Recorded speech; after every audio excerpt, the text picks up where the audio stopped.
Hello, my friends, and welcome back. I'm Chisco Gaming, and in today's video, sponsored by the makers of Civilization Eras and Allies, I want to talk about how you get value and have fun smashing your enemies as a free-to-play player. And we're going to give you the top armies that you can build based off of the free-to-play building blocks that you'll have available, and I'll try to set you up for long-term success. GG's.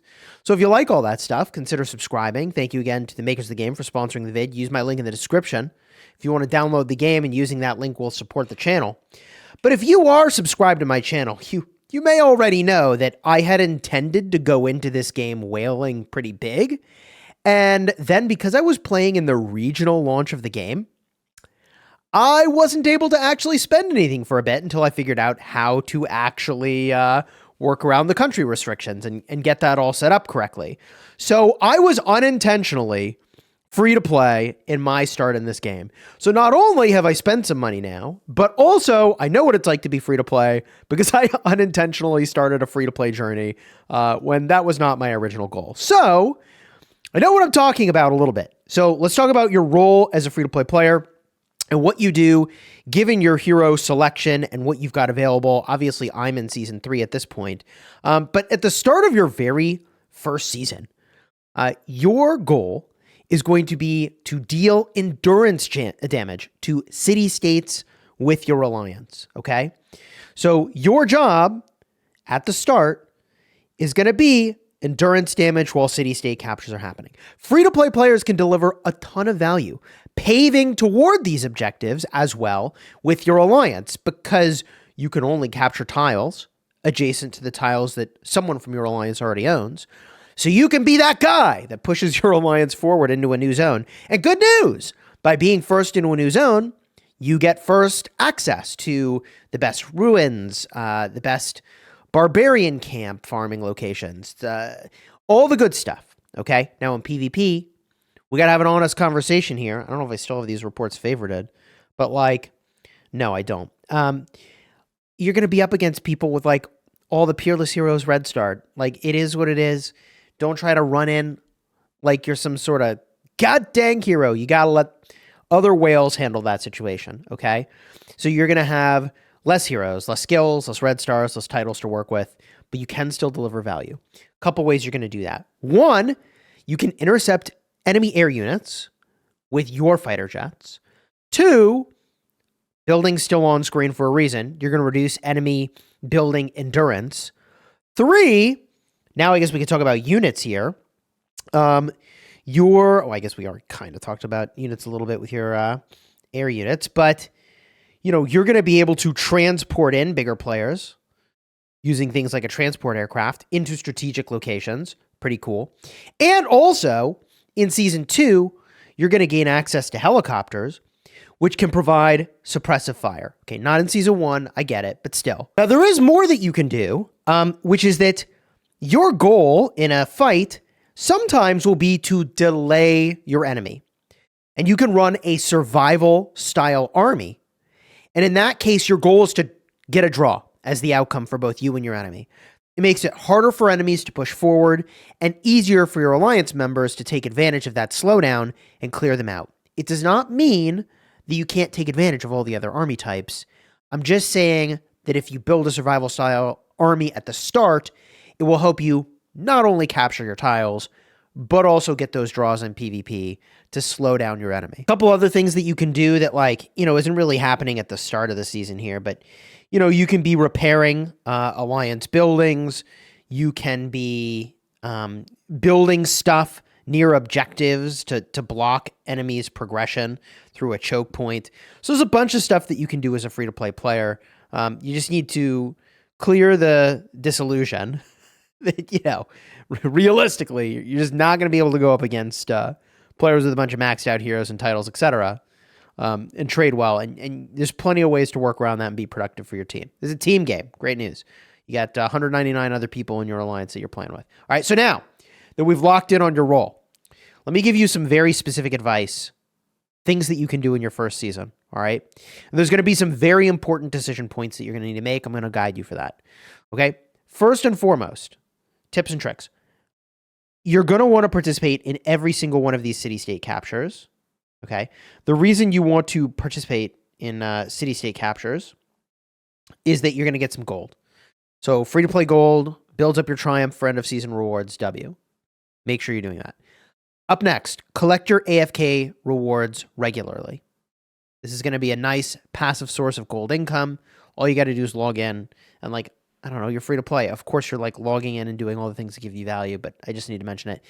Next, you're going to prioritize farming barbarian camps. I covered this in a separate video. By doing this, you can get a lot of tokens to use in the shop. Let me pull that up.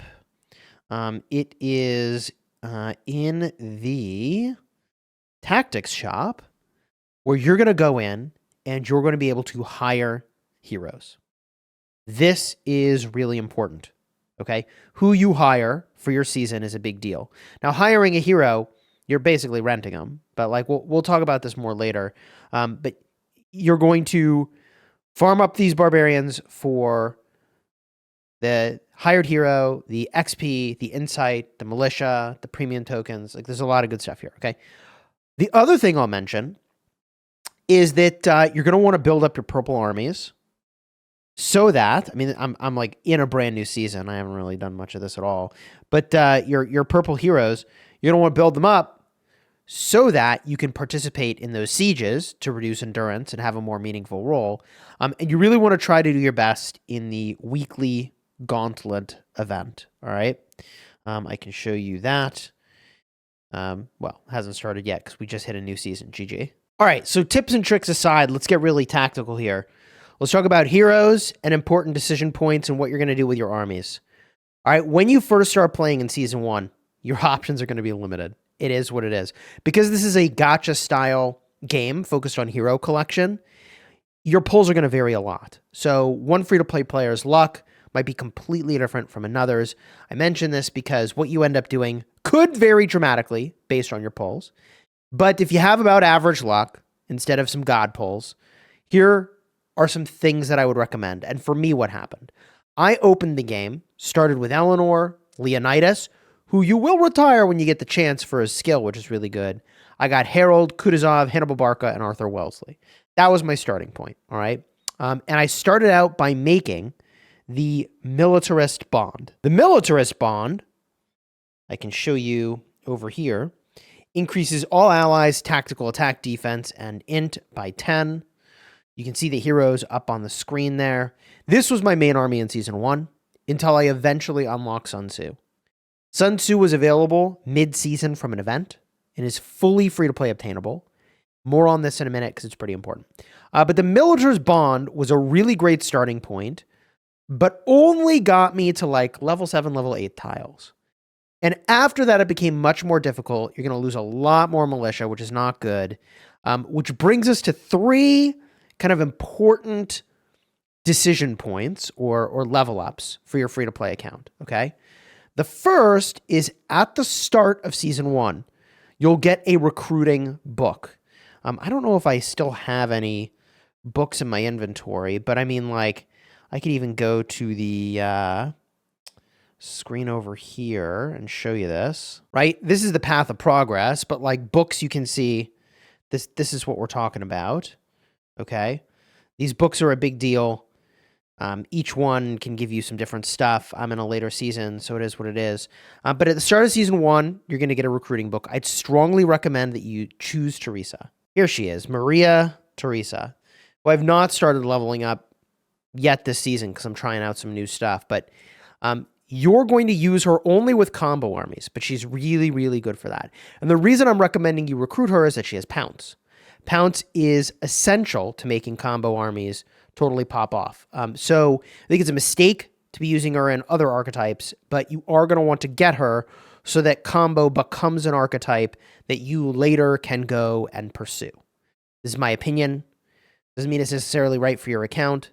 My guidance on this may change later, but I feel pretty strongly that this was a really good choice, and I'd recommend you follow suit as well, going for Theresa, giving you the option to do some powerful combo stuff, all right?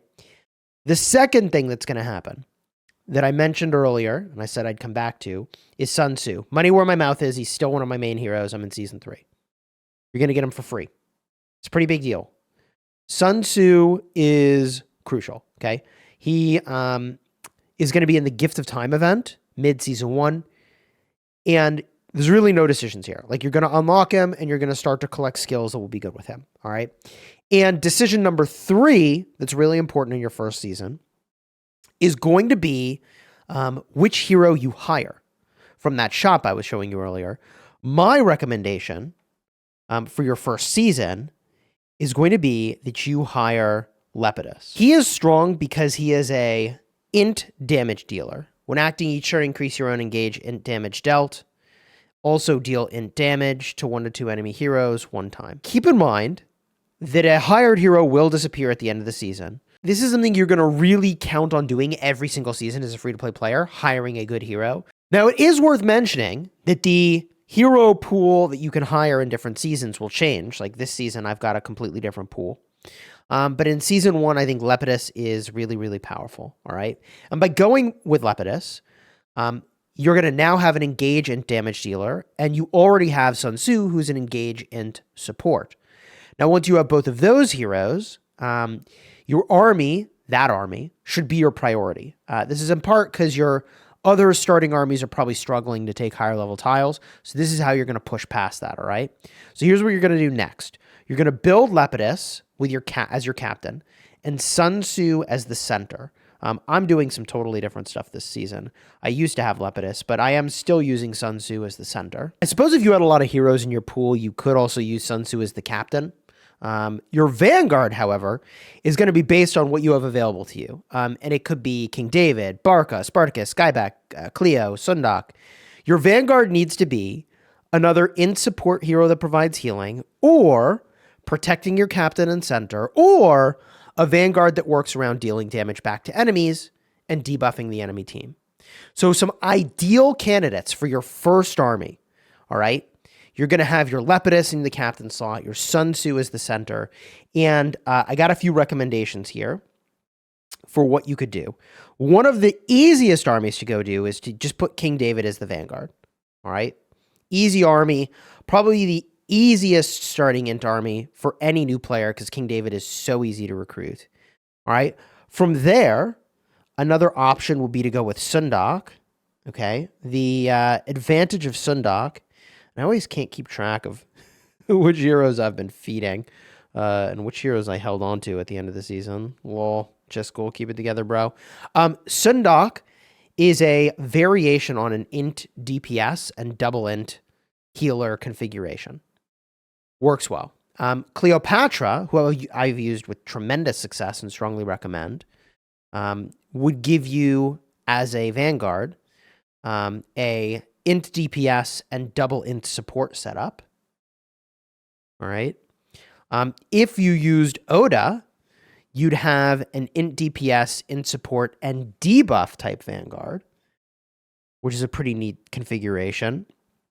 And then lastly, I'm currently using, I think it's Pericles, but Mark Anthony, who I just picked up this season, is an amazing vanguard. This might be one of the better things you could end up with, would be Mark Anthony in that vanguard spot. He is super, super powerful. And he works well with a scaling style army. Made a whole video about that. All right. So these armies are all super easy to build as int survival or int damage.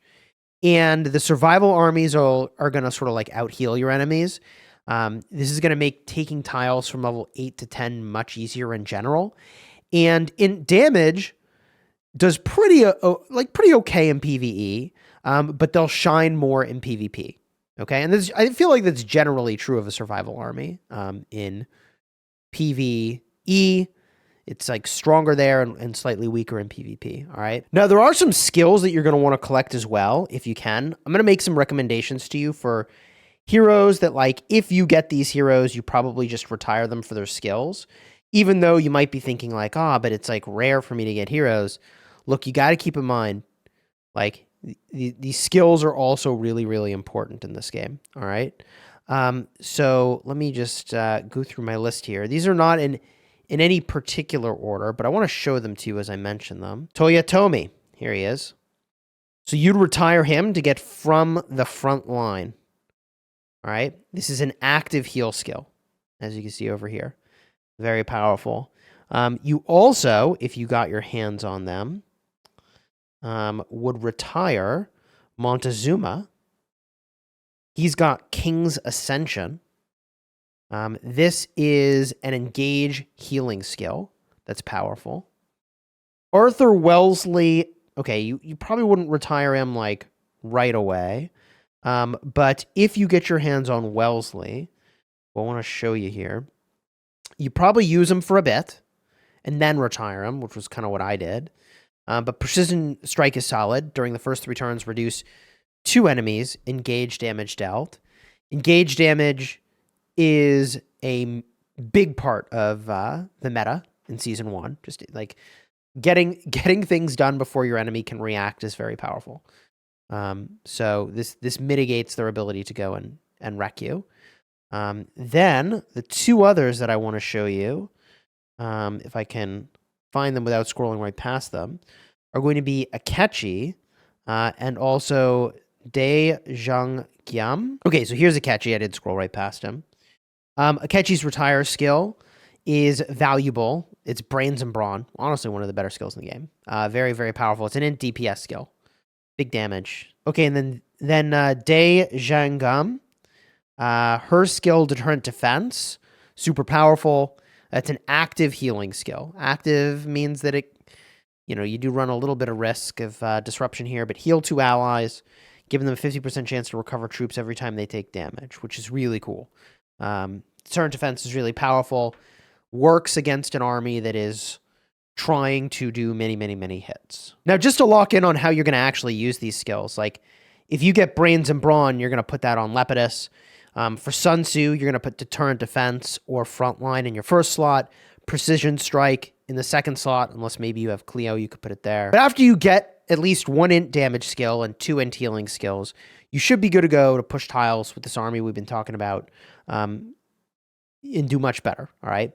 Now, there's a few advantages to playing an int-style army, which is what I typically have been doing with my Sun Tzu lineup being my most important army, is that if you build an int survival army, you'll be able to counter and draw a damage scaling army quite regularly. I talked about this more in my damage and control style video, that scaling armies are one of the big armies you'll go and fight.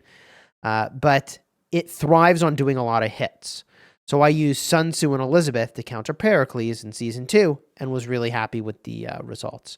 You could also build an int damage army that works around damage over time effects with Charlemagne as the captain. Yet another way that you could run this. Other retire skills that you could kind of be on the lookout for would be Guybeck's preemptive action, total. That's a way to counter combo armies. Meng Tian, total blockade, another way to counter combo armies. Richard's coronation, huge win if you're going to go build that combo army. And El Cid's meteor shot, which is a huge win toward building an attack style army. What are like the best free-to-play marches to go and build in Season 1? I would say like Lepidus, Sun Tzu, King David as your starting point. Pericles, Sun Tzu, and YSS is a damage scaling army. If you get your hands on those heroes, it's not quite as good as Pericles, Cleo, and Mark Antony, but is still going to pack a punch and is, I think, a little bit easier to get. And if you can assemble the African Empire Bond, again, a lot's going to depend on your pulse here. Mansa Musa, Shaka, and Nzinga. This is a damage control army. This army can stall enemies by using exhaust, and all of the heroes in this bond have an above average drop rate. Still going to need to get lucky, but that's something that you can do. And if you wanted to build a combo army, gosh, if you get the combo pieces, it's so powerful. But Gilgamesh, Tommy, who I just unlocked recently, and Theresa, who you're going to get from the book, as I recommended, is an amazing double-int combo army. Otto von Bismarck, Frederick, and Theresa is an attack-based combo army with the Teutonic Bond. I've got Freddy here, right? This bond works pretty well. And then Gilgamesh, Theresa, and Arthur Wellesley is a solid int combo and debuff Vanguard style army. Now, I didn't include Richard in this readout because you probably would want to retire him for the coronation skill in a combo captain.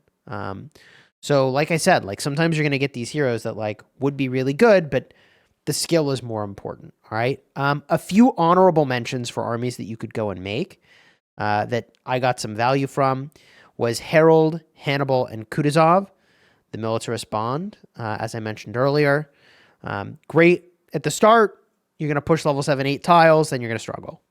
And the other one, if you spend even just a little bit, you can get so fast. And I know there's some like light spenders watching this free-to-play video, so it's a part of the reason I mention it. But in your first season, the HH bond is really powerful. That's the Heroic Heart bond. You can see it over here. Actually, got some options here. Joan. Okay, well, forget the Joan. Women of the times. We're not doing that. The Heroic Heart is what we're up to. Mulan, Dido, and Spartacus is powerful for PvE tile capture. All right.